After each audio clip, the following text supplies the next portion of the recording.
While there is still much to be done in the pro-life movement, there is also a lot of good worth highlighting. On each episode, we're going to spotlight a person, a group, or movement building up the culture of life. This first installment of our pro-life focus is powerful. So often, when pro-lifers talk about ending abortion, we say we need to be a voice for the voiceless. That, however, does not apply in this case. Today, we introduce you to a woman who survived an abortion attempt and is speaking for herself in a bold way. Weighing less than 3 pounds, Melissa Ohden was born beating the odds. She is a survivor of a failed saline infusion abortion. God did have a plan. It's a procedure that injects a toxic salt solution into the amniotic fluid surrounding a preborn child. Cared for by NICU nurses at first, baby Melissa was soon adopted into a loving home. Now, Ohden is a wife and mother, a Catholic convert, and a pro-life advocate, with speeches spanning from pregnancy centers to Capitol Hill. I'm here today to share my story to not only highlight the horror of abortion taking place at Planned Parenthood, but to give a voice to other survivors like me. It's a journey detailed in her new memoir, You Carried Me, released this month.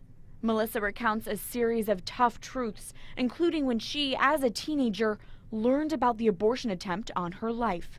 To be 14 years old, it absolutely devastated my life. And I think like so many young people, right, I didn't want anybody else to know how much I was hurting. So Melissa turned to what she calls her unholy trinity of coping mechanisms: bulimia, alcohol, and sex. People often ask me, how did you ever come out of that? And I always say it really wasn't me. It wasn't. It was the grace of God that saved me. And I had to be willing to wake up and every day say, you know what, I'm not going to do that today, right?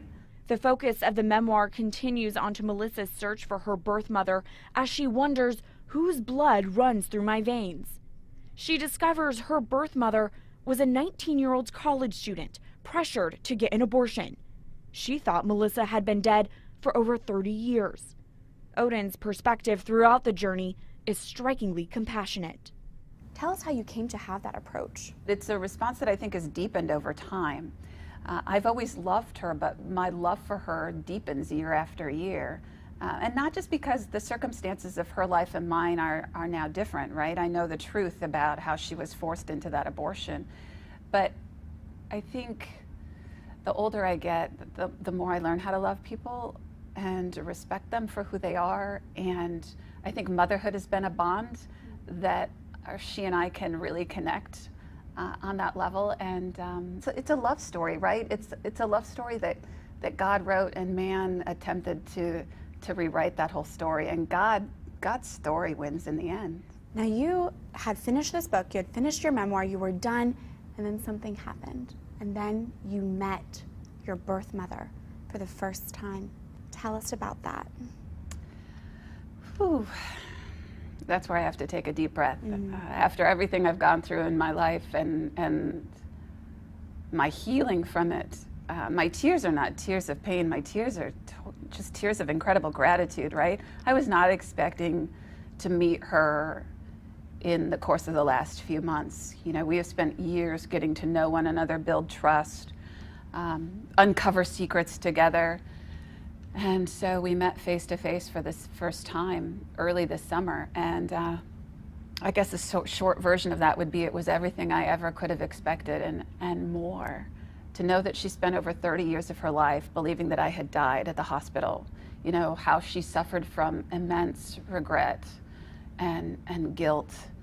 And then to have the opportunity to know that her child is alive and loves her and has forgiven her, and then get to meet face to face. Yeah, my excitement was for her probably more than me, but it was life-changing. I will never forget the moment that I saw her and we got to embrace, and I think the words that came out of my mouth was, "It's been a long time."